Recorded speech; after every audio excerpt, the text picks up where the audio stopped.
जय श्रीकृष्ण दोस्तांनो. आज आपण भगवद्गीतेच्या दुसऱ्या अध्यायाच्या 67वा श्लोक पाहत आहोत.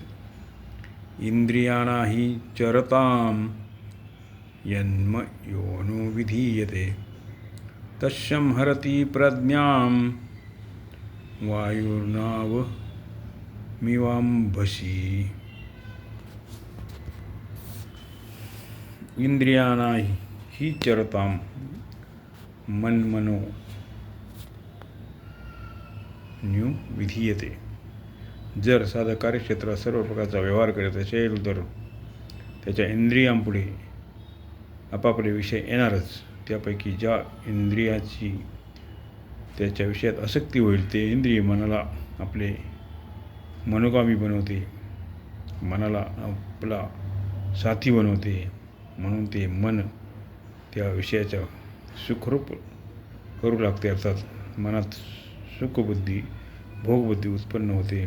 मनाला त्या विषयाचा रंग चढवतो, त्याचे महत्त्व वाटू लागते. जसे जेवण करतेवेळी एखादा पदार्थाविषयी स्वाद आला तर रसनेंद्रिय त्यात आसक्त होते.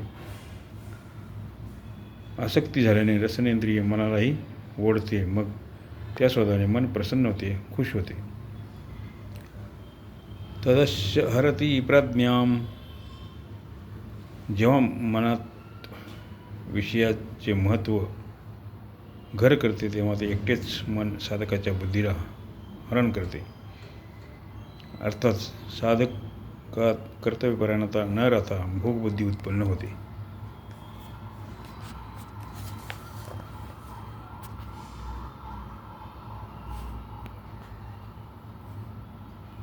ती भोगबुद्धी झाल्याने साधकात परमात्म्याचीच प्राप्ती करायची आहे ही निश्चयात्मिका बुद्धी राहत नाही.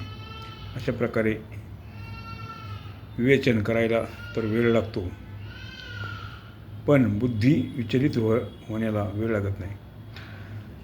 अर्थात जेव्हा इंद्रिये मनाला आपल्या अनुगामी बनवतात तेव्हाच मनामध्ये भोगबुद्धी उत्पन्न होते आणि त्याचवेळी बुद्धी मारली जाते.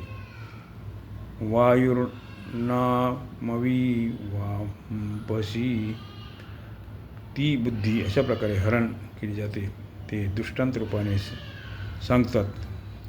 पाण्यात विचरण करीत असलेल्या नौकेला वारा जसा हरण करतो तसेच मन बुद्धीचे हरण करते. जसे एखादा मनुष्य नावेमध्ये बसून नदी अथवा समुद्रातून आपला मुक्कामाच्या ठिकाणी जात आहे. जर त्यावेळी नौकेच्या विरुद्ध दिशेने वारा वाहत असेल तर वायू त्या नावेला मुक्कामाच्या दिशेला घेऊन जातो. तसे साधक निश्चयात्मिका बुद्धिरूपी नौकेवर आरूढ होऊन संसार समुद्राला तरुण परमात्म्याकडे जात असेल तर एक इंद्रिय मनाला आपले अनुगामी बनवते, तर मग ते एकटेच मन बुद्धिरूप नौकेला हरण करते. अर्थात त्याला संसाराकडे ओढून नेते. त्यामुळे साधकाची विषयामध्ये सुखबुद्धी आणि त्याच्या उपयोगी पदार्थामध्ये महत्त्वबुद्धी होते. वायू नौकेला दोन रीतीने विचलित करतो. नौकेला पथभ्रष्ट करून टाकणे अथवा पाण्यात बुडवणे. परंतु एखाद्या चतुर नावाडी त्या वायूच्या क्रियेला आपल्या अनुकूल बनवितो, ज्यामुळे वायू नौकेला आपल्या मार्गापासून दुसरीकडे घेऊन जाऊ शकत नाही, तर मुक्कामाच्या ठिकाणाला पोहोचविण्यास सहाय्यता करतो. तसेच इंद्रियानुगामी मन बुद्धीला दोन प्रकारे विचलित करते. परमात्मप्राप्तीच्या निश्चयाला दबून भोगबुद्धी उत्पन्न करते अथवा निश्चिद्ध भोगामध्ये बुद्धीला लावून तिचे पतन करते.